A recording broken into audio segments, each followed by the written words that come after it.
আজ আমি করব একটা নতুন রকমের ভিডিও, সেটা হচ্ছে রিয়াকশন ভিডিও। আজকে যেহেতু রবিবার, তাই আমি ভাবলাম যে আমি আজকে মানে লুকিয়ে লুকিয়ে হঠাৎ করে শাড়িটা পরবো। আমার বর কিন্তু জানে না যে আমি শাড়ি পরেছি, তো আজকে হঠাৎ করে আমাকে শাড়ি পরতে দেখে ওর রিয়াকশনটা কেমন হয় সেটা তোমাদেরকে দেখো। লিফটে করে যাচ্ছি, তো ও নিচে আছে, ঠিক আছে?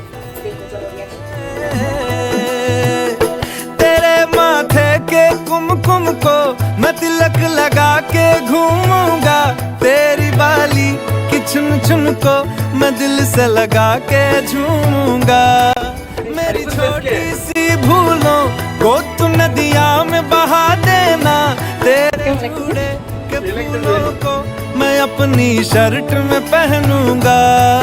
बस मेरे लिए तू मालपुए कभी कभी बना देना। आज से मेरी सारी रतियां तेरी हो गई।